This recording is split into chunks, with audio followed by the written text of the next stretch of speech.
ነገን ስደት እናንተ የሰሞኑ ደግሞ ይለያል። አረከቱ ምን ይሻላል? በጭንቀት ውስጥ ላላችሁ ቶች አላህ ይድረስላችሁ።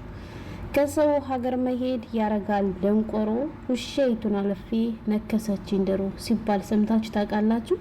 ወላሂ ዛሬ ቦታውን አግኝቷል። በጣም ነው ያሳዘነችኝ። ግን ደግሞ አለማድነቅ አይቻልም። ለምን ብትሉ በምታውቀው በራሷ ቋንቋም ቢሆን የተሰማትን ስሜት ወይንም ደግሞ ትክክል ነው ያለችውን ነገር ከመናገር ወደ ኋላ አላለችም ማለት ነው።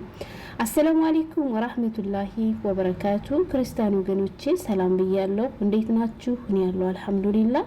ሜም ሸቃሊት ነኝ። ከብዙ መጥፋት በኋላ ዛሬ ብቅ ብያለሁ ማለት ነው። ውድ ቤተሰቦቼ፣ የሀገሬ ልጆች፣ አንዳንድ እህቶች እንግዲህ በሰው ቤት በኮሜንት ስታዩኝም እንዲሁም ደግሞ እዚህ ላይ መጣችሁ ምን ነው ጠፋሽ፣ አሞሽ ነው ወይ፣ በሰላም ነው ወይ፣ ተሳፍረሽ ነው ወይ እያላችሁ ብዙ ጥያቄ የምጽፎቶች አላችሁ። አልተሳፈርኩም፣ አላመመኝም አለው አልሐምዱሊላህ። ነገር ግን 47700 ሰብስክራይብ የነበረው ቻናሌ ተዘግቶብኝ አዲስ ቻናል ከፍቼ ነው። በዚህ አይነት ደግሞ ይሄን ሳይው ደበረኝና እይታ ስለሌለው ለዛ ነው ማለት ነው የጠፋሁት። ስለዚህ እባካችሁ የሀገሬ ልጆች ላይክ፣ ሼር፣ ሰብስክራይብ አድርጋችሁ ወደ ነበርኩበት መልሱኝ ማለት ፈልጋለሁ። እንግዲህ ውድ ቤተሰቦች በተለይ ሮመዳን ከገባ ጀምሮ በጣም በርካታ እህቶቻችን በየሶሻል ሚዲያው ሲንከራተቱ እናያለንና ብዙ ነገር ነው የሚታየው። በጣም ነው የሚያሳዝኑት ለመናገር። ዛሬ እንግዲህ የመጣሁት በአንዲት እህታችን ጉዳይ ነው ማለት ነው። እንግዲህ ቀደም ሲል ቪዲዮን ቀንጨብ አድርጌ አሳይቻችኋለሁ። ልጅቷ ገና አዲስ ነች፣ ቋንቋ አትችልም።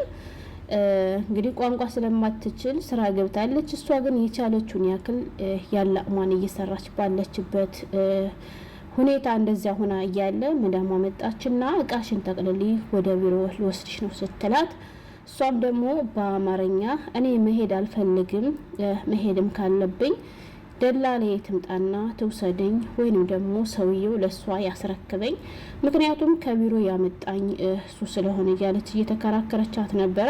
ከመዳሟ ጋር እንዴት እንደተግባባ አላውቅም። ይመስለኛል ሪከርድ እያደረገች እያስተረጎመች ምን እንደምትል እየሰማች መሰለኝ እንጂ መቼም በዚህ ሁኔታ ውስጥ ነው ተግባብታ ይመስለኛል። እሷ ግን ጎበዝ ነች። ለምን ብትሉ በምታውቀው በራሷ ቋንቋም ቢሆን በቃ ትክክል ነው ያለችውን ነገር እየተናገረች ነው። እሱ ምንድነው አንድ አልሄድም እንሄድ ምትይ የት እንደምትወስጂኝ ያውቃለሁ፣ ግዴታ ከሷ እንድታደርሺ ነው የምፈልገው፣ ከሷ ካደረሺ ሌላ ቦታ ሰርቼ እኔ ያንቺን ብር ከፍልሻለሁ ያለቻት ነበረ።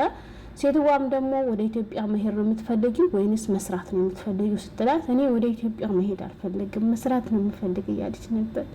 ማጣት ድህነት ክፉ ነው የሀገሬ ልጆች። አላህ ሀገራችን ሰላም ያደርግልን። ወላሂ የሰው ሀገር የሰው ነው ማለት ነውና እንደዛ ስትላት መዳማ ደግሞ እንደሰማችኋት ከዚህ ቤት መስራት አትችይም፣ ሌላ ቦታ ግን መስራት ትችላለች፣ ስለዚህ እቃሽን ያዢ ልውሰድሽ ስትላት፣ እሷ ደግሞ አልሄድም እያለች እንግዲህ እየተከራከረች የሚያሳይ ቪዲዮ ነው ማለት ነው። ውድ ቤተሰቦች እንግዲህ መዳማ ያመጣቻት ትሰራልኛለች ብላ ነው። አዲስ የመጣችሁ ቶቼ በዚህ አጋጣሚ ማለት የምፈልገው ነገር እባካችሁ ለመስራት ከመጣችሁ መቼም ማንም ሰው በቤት ሰራተኝነት የሚመጣው ቢቸግረን ነው አይደለ? ስለዚህ ሰርተን ለመለወጥ ከሆነ እባካችሁ ትልቁ እንቅፋት የሚሆንብን ነገር ጭንቀት ነውና ከጭንቀት ነፃ ሆናችሁ ለመስራት ሞክሩ ነው የምላችሁ። ጭንቀት ካለባችሁ ሀታ መስራት የምትችሉት ስራ እንኳን ይጠፋባችኋል ማለት ነው። ሀገሬ ልጆች ከተጨናነቃችሁ፣ ከፈራችሁ፣ ኩስስ ካላችሁ እነሱ ደግሞ አይፈልጓችሁም እና ምንድነው የሚሆነው?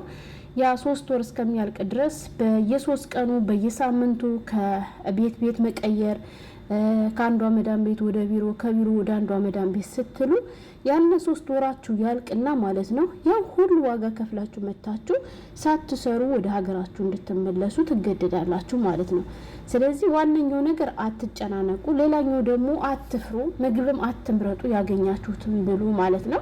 አሁን እቺ ልጅ እንዳያቻት በጣም ድክም ብላለች። ገብቷችኋል? ከደከመች፣ ከተሸማቀቀች፣ ከፈራች በዚህ ሁኔታማ ሰምታችሁ ከሆነ አሁን እኛ የቆየን ሰራተኞች አለን አይደለ?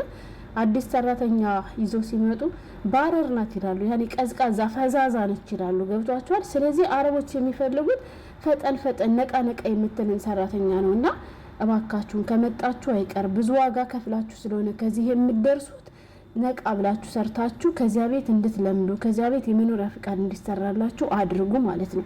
በተለይ የመኖሪያ ፍቃድ እስከሚሰራላችሁ ድረስ ጠንካሮች ጀግኖች መሆን አለባችሁ።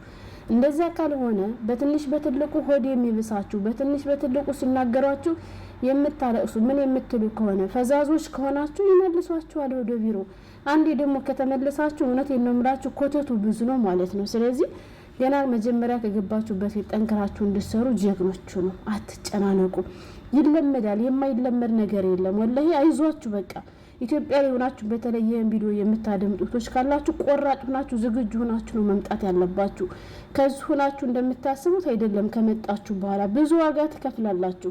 ስለዚህ ያን ዋጋ ደግሞ ለመክፈል እናንተ ዝግጁ ሆናችሁ መምጣት ነው ያለባችሁና ብቻ አላቅም። ወደ ቢሮ ልውሰዳችሁ ስሏችሁ ደግሞ አትፍሩ፣ ሄዱ። እሺ እናንተ ካልገፋችኋቸው ኢንሻአላህ የተሻለ ነገር ልታገኙ ትችላላችሁ። አሁን እቺ ልጅ ቢሮ አልሄድም ብላ ነው ግግም ያለችው፣ ግን ደግሞ መሄዷ አይቀርም።